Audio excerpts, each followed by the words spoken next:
अस्सलाम वालेकुम। Lecture number 1 है हमारा हम्द। हम्द कहते किसे हैं? बेसिकली सबसे पहले हमें पता होना चाहिए कि हम्द होती क्या है। हम्द क्या है? ऐसी नज़्म जिसमें अल्लाह ताला की तारीफ़ बयान की जाए। अब नज़्म क्या है और नस्र क्या है, इन दोनों में हमें फ़र्क पता होना चाहिए सबसे पहले। तो नज़्म जो है ये अशार की फ़ॉर्म में लिखी जाती है और जो नस्र है उसको सेंटेंसेस की फ़ॉर्म में, इबारत की फ़ॉर्म में लिखा जाता है, जैसे कि हमारे पास कहानियाँ मौजूद होती हैं। तो हमारे जो इस चैप्टर है हमारे पास जो है वो सबसे पहली नज़्म है हम्द। और ये हम्द जो है ये किसने लिखी है, इसके शायर का क्या नाम है, सबसे पहले हम ये पढ़ेंगे। माहिरुल कादरी इसके शायर हैं और इसमें जो वर्ड्स मैंने अंडरलाइन किए हैं उनके मीनिंग पहले हम डिस्कस कर लेते हैं। देन हम जो है वो इसकी एक्सरसाइज पे जाएंगे और इनके मीनिंग से क्या होगा कि आपको इसका मफ़हूम समझ आ जाएगा, आप इसकी तशरीह खुद से कर सकेंगे फिर। जी, तो सबसे पहला वर्ड क्या है हमारे पास, पहली लाइन हम पढ़ते हैं। किसने सूरज चाँद बनाए और तारों के दीप जलाए। दीप किसे कहते हैं? चिराग को कहते हैं।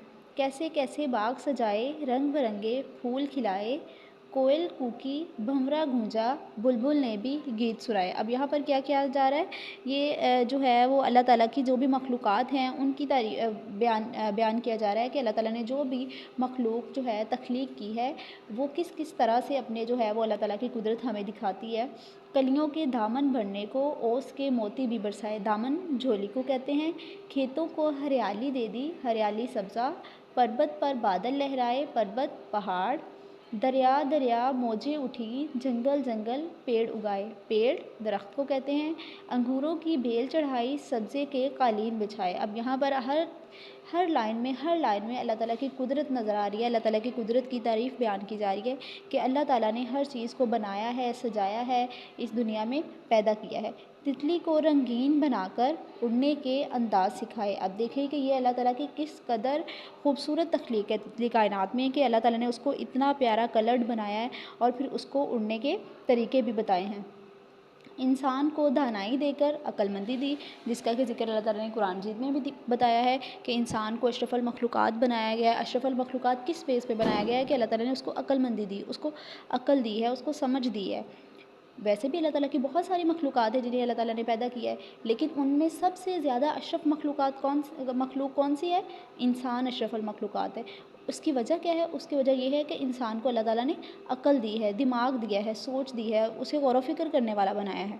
कैसे कैसे भेद बताए राज, मेरे खुदा ने सबके खुदा ने ये सारे असबाब बनाए। अब जो शायर इसमें बता रहा है आखिरी शेर में कि मेरे खुदा ने सबके खुदा ने, जो मेरा खुदा है वो सबका खुदा है। तो सबके खुदा ने जो मेरा खुदा है, सबका खुदा है, उसने हमें ये सारे तरीके बताए, ज़राए बताए कि किस चीज़ को हमने किस तरह से करना है। और फॉर एग्ज़ाम्पल आप ये देख लें कि एक किसान है जो खेतों में काम करता है, उसे पहले तो नहीं पता था कि मैंने कैसे कैसे क्या क्या चीज़ को उगाना है। ये सारे तरीके हमें कहाँ से मिले हैं?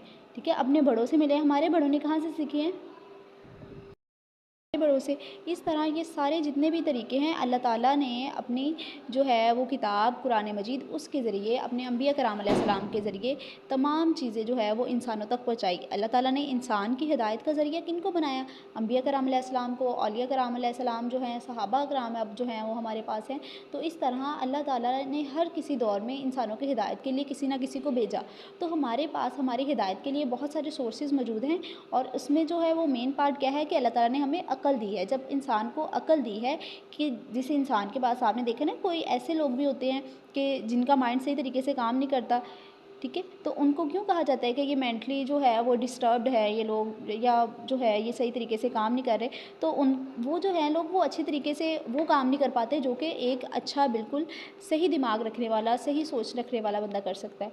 तो इसलिए अल्लाह ताला ने इंसान को अक्ल दी है ताकि वो अल्लाह ताला की दी हुई चीज़ों को अच्छे तरीके से इस्तेमाल करके जो है वो तमाम कामों को सर अंजाम दे सके।